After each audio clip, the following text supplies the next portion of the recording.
Hello students, welcome to the lecture of Basic Concepts of Chemistry. In the last lecture, we had studied about the stoichiometric coefficients of the reactants and products in a chemical reaction.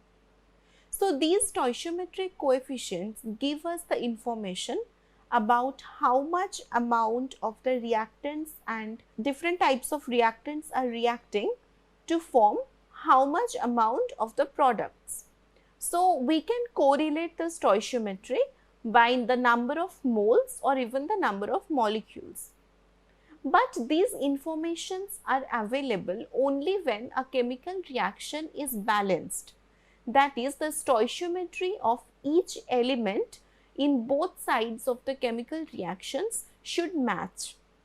So today we will learn how to balance a chemical reaction. So let's start.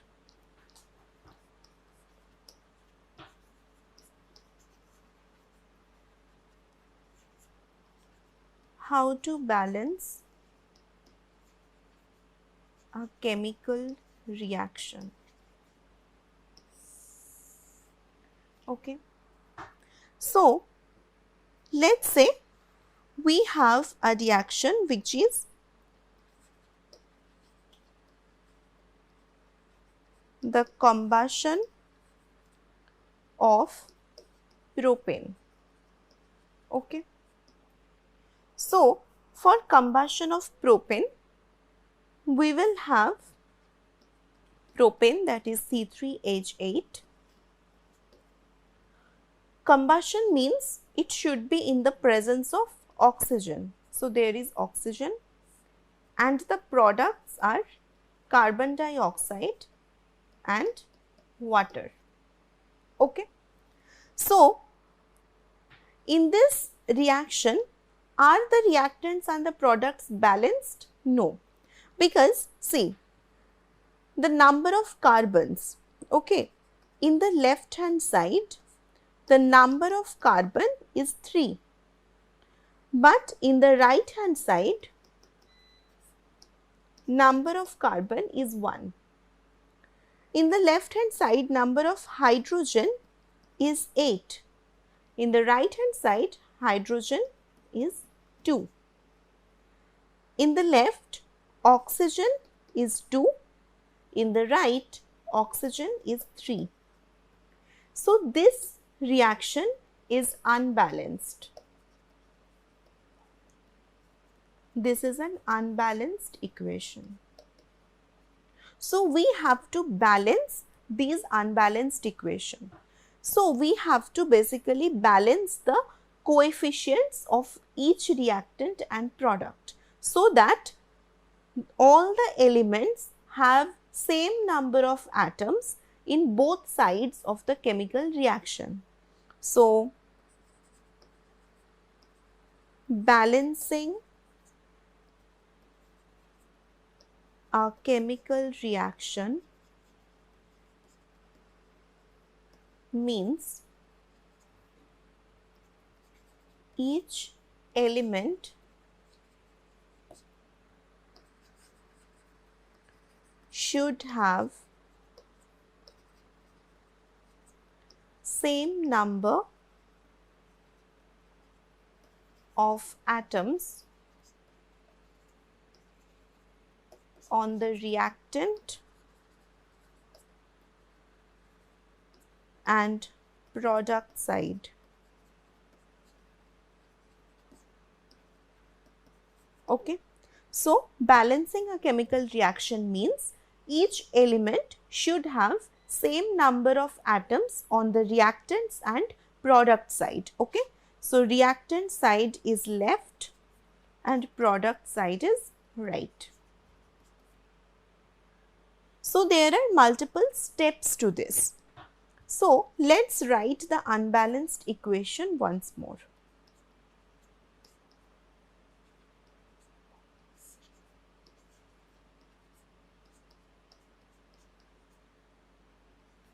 Okay.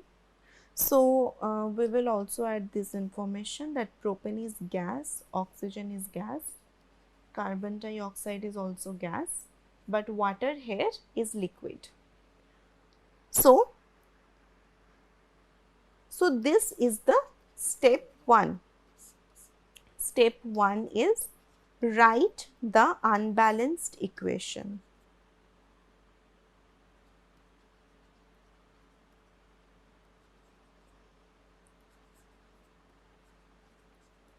Okay. So step 2 is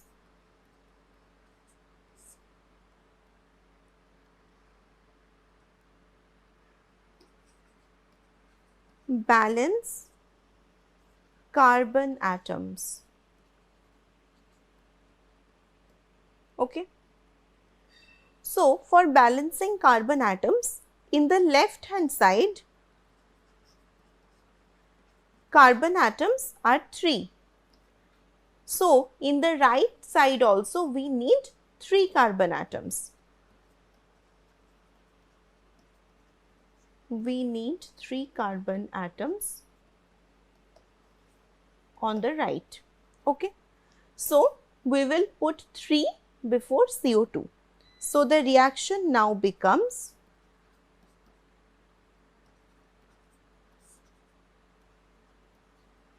this. Okay. Now in the third step,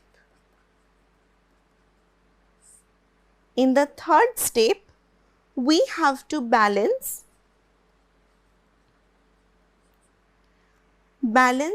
hydrogen atoms.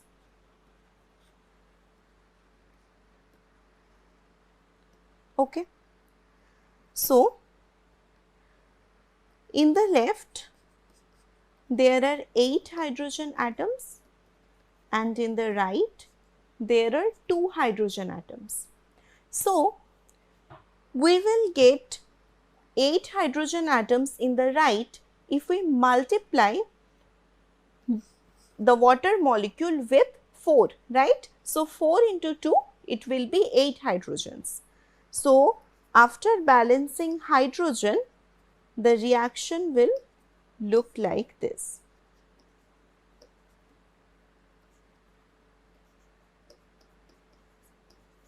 Okay. So for balancing the carbon, we had multiplied CO2 by 3, and for balancing water, you are multiplying, for balancing hydrogen, we are multiplying water by 4. Okay. Now in the step 4, so we have already balanced carbon and hydrogen. Now in the step 4, we have to balance oxygen atoms. So see, in this reaction, now how many oxygens are there in the right side? So in the right side we have 3 into 2, 6 and 4, that is 10 oxygen. Okay. In the right side we have 10 oxygen and in the left side we still have 2. We have 2 oxygen, right? So for balancing, we need to multiply 5 to the left side. So multiply O2 by 5.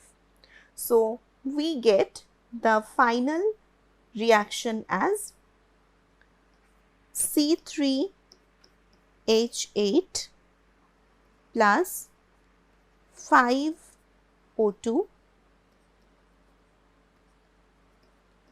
gives 3 CO2 plus 4 H2O. Okay. So this is the balanced reaction. Now step 5 is verify each element. Okay. So now let's check. So We take carbon. So, in the left we have 3 carbon, in the right we have 3 carbon. So, carbon is balanced. Next, hydrogen. In the left we have 8 hydrogen, in the right also we have 4 into 2, that is 8 hydrogen. So, hydrogen is also balanced. Now, we take oxygen. So, in the left we have 5 into 2, that is 10 oxygen. In the right 3 into 2, 6 plus 4. So, 10 oxygen. So, all the elements in this chemical reaction is balanced. So, we can call this reaction as a balanced chemical equation. Okay. So, let's see one more example. So, for making ammonia, we need N2, that is nitrogen, plus H2 hydrogen, and we get ammonia. Okay. So, first of all, if we balance nitrogen, in the left we have 2 nitrogen. So, in the right also we should have 2 nitrogen. So, we will put 2. Now, we have to balance hydrogen. In the left we have 2 hydrogen and in the right we have 6 hydrogen. So, we need to multiply 3 on the left hand side. So, if we multiply 3 in the left hand side, now see the chemical reaction is balanced. 2 nitrogen, 2 nitrogen, 6 hydrogen, 6 hydrogen. Okay. So, this reaction is balanced. Now, we will study about limiting reagent. So, what is limiting reagent? Now, in a balanced chemical reaction, all the reactants are present in accurately the amount which is required to proceed this reaction in the forward direction. Okay. So, sometimes a chemical reaction is not balanced. That is, a balanced reaction means that, let us say for the example that we have discussed, so one molecule of propane needs exactly 5 molecules of oxygen gas to form the respective compounds, that is carbon dioxide and water in sufficient amount. Okay, that is for complete combustion.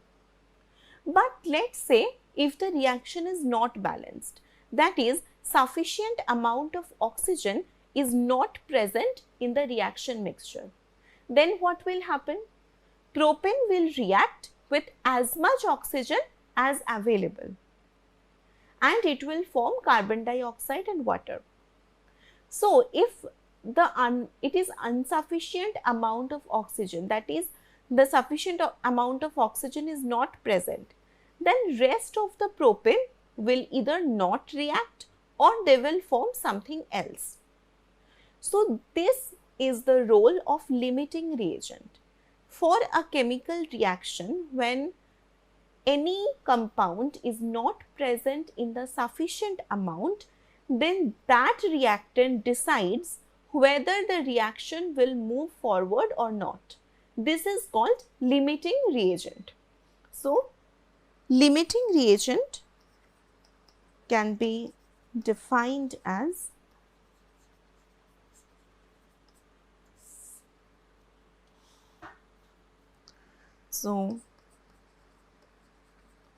the reactant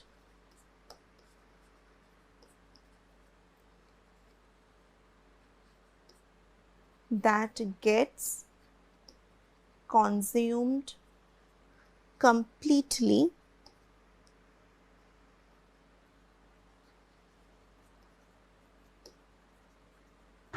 when the chemical reaction is completed is called limiting reagent.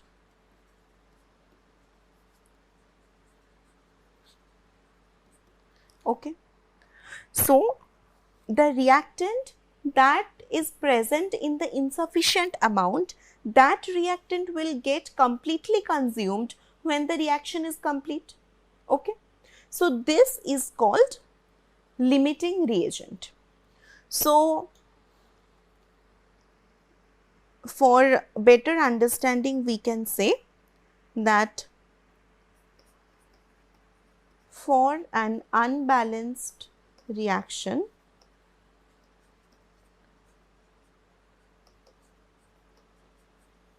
for an unbalanced chemical reaction, if one reactant is in excess over the other, then the one in lower amount gets completely consumed.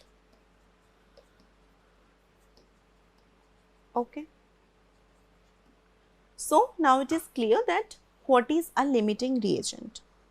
Now, we will understand the role of limiting reagent better with an example. So, the example says that 50 kg of nitrogen gas reacts with 10 kg of hydrogen gas to form ammonia. Okay. Calculate the amount of ammonia formed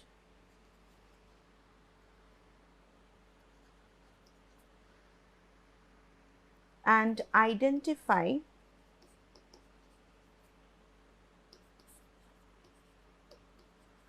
the limiting reagent. Okay. So,